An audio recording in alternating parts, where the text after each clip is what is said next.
এরপর আল্লাহ বলেন উলাইকা কাল আনআমি বাল হুম আদাল উলাইকা হুমুল গাফিলুন। এরা হলো চতুষ্পদ জন্তু বা জানোয়ারের মতো। অন্য আয়াতে বলে উলাইকা কাল আনআমি বাল হুম আদাল সাবিলা। এরা চতুষ্পদ জানোয়ারের থেকেও বড় নিকৃষ্ট। উলাইকা হুমুল গাফিলুন। আর এরাই গাফিল হয়ে গিয়েছে। এই কারণে আল্লাহ বলেন কাদের জন্য জিন এবং কোন জিন এবং মানুষের জন্য জাহান্নাম থেকে বানাইছি। আল্লাহ বলেন না যে আমি জিন এবং মানুষের জন্য জাহান্নাম থেকে বানাইছি। আল্লাহ এইটাই বলেছেন যে আমি কিছু কিছু জিন এবং মানুষের জন্যই জাহান্নাম থেকে তৈরি করেছি।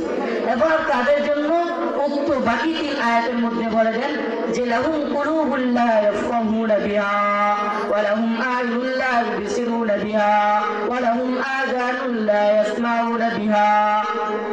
যাদের চোখ আছে, কান আছে, দিল আছে, এগুলি কি কাজে লাগায় না, এদের জন্য জাহান্নামটাকে আল্লাহ তাআলা তৈরি করেছেন। এবার তা বলেন জাহান্নামটা কেমন হবে, জাহান্নামটা কেমন হবে আর জান্নাত কেমন হবে। আল্লাহ কয় যে জান্নাতি জায়গা বান্দা জাহান্নাম থেকে বাঁচতে হবে, জান্নাতে অবশ্যই যেতে হবে।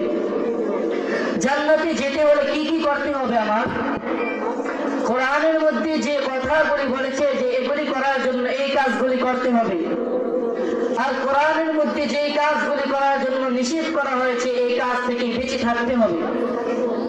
কোরআনের মধ্যে কি কি মানতে বলা হয়েছে আর কি কি কাজ থেকে আমাকে আপনাকে সকলকে বেঁচে থাকতে বলা হয়েছে এগুলি আগে আমাকে জানতে হবে।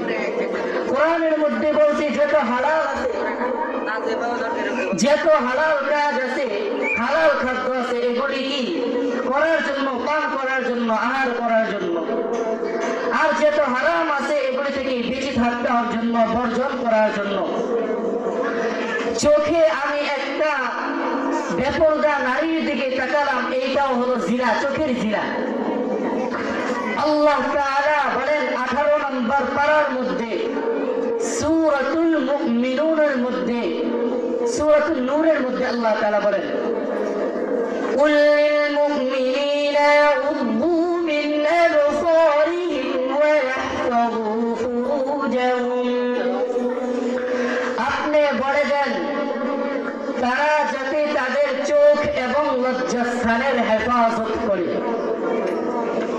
কাকে বলেছেন? নবীজিকে বলেছেন। আপনি বলে দেন এরা যাতে এদের চোখ এবং লজ্জাস্থানের